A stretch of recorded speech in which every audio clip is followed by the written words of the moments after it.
ब्रेकनंतर स्वागत। बुधवारी मुख्यमंत्री आणि दोन्ही उपमुख्यमंत्र्यांनी पूरग्रस्त भागाचा दौरा केला, पण या दौऱ्यावरून आता राजकीय कुरघोडीची चर्चा रंगलेली आहे। त्याचं कारण म्हणजे धाराशिवच्या भूम परांडा मतदारसंघात उपमुख्यमंत्री एकनाथ शिंदे आणि अजित पवार यांनी एकाच दिवसात वेगवेगळ्या भागात जाऊन पूरग्रस्तांची भेट घेतली। त्यामुळे चर्चेला तोंड फुटलेलं आहे। शिंदेंच्या शिवसेनेचे तानाजी सावंत हे या मतदारसंघाचे आमदार आहेत, त्यामुळे एकनाथ शिंदेंनी या मतदारसंघात लक्ष केंद्रित केल्याचं पाहायला मिळत आहे।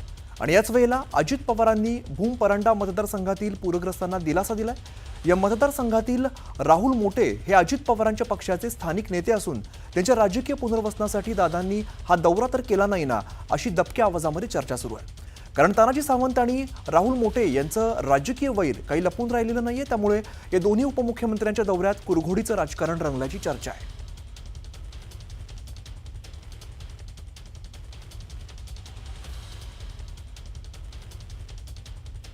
आता एक नजर टाकूया क्षणाच्या महत्त्वाच्या बातम्यांवर।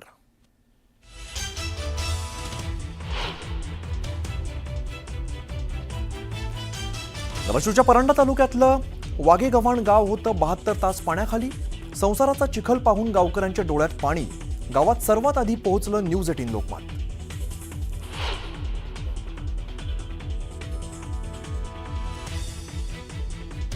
बीड जिल्ह्यातील सिंदफणा नदीकाठच्या शेकडो हेक्टर भागाला पुराच्या पाण्याचा मोठा फटका।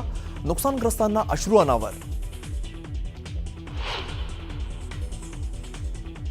शासन म्हणून मी आपल्याला या निमित्ताने आश्वस्त करतो की सगळे निकष बाजूला ठेवून आम्ही सर्व शेतकऱ्यांना सरसकट मदत करणार आहोत। नुकसानग्रस्त शेतकऱ्यांना सरसकट मदत करणार। मुख्यमंत्री देवेंद्र फडणवीसांची पाहणी दौऱ्याच्या वेळेला सोलापुरातून मोठी घोषणा।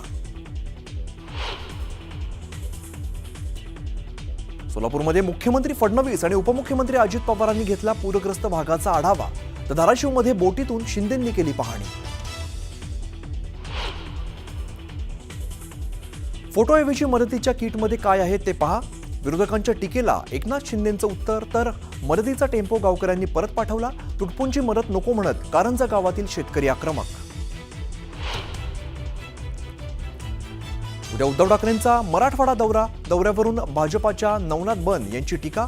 लंडनवारीत त्यांना जास्त आनंद झाला असता म्हणत बन यांचा राऊतांसह उद्धव ठाकरेंना टोला। नुकसानग्रस्त शेतकऱ्यांना तात्काळ मदत करा, दिरंगाई केल्यास महाराष्ट्र जाम करू। भूम परांडा परिसरात नुकसानाची पाहणी केल्यानंतर मनोज जरांगेंचा इशारा।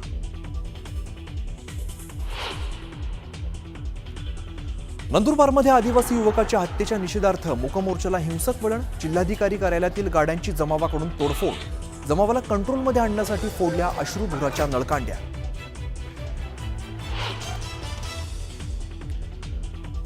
कांदिवलीतील गॅस सिलेंडरचा पाईप लीक झाल्यानंतर स्फोट आणि आगडोंब। भीषण स्फोटात 7 जण भाजले, प्रकृती गंभीर, उपचार सुरू।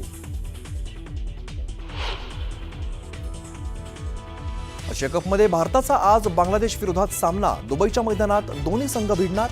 टीम इंडियाचा विजय मिळवून फायनलमध्ये पोहोचण्याचा प्रयत्न।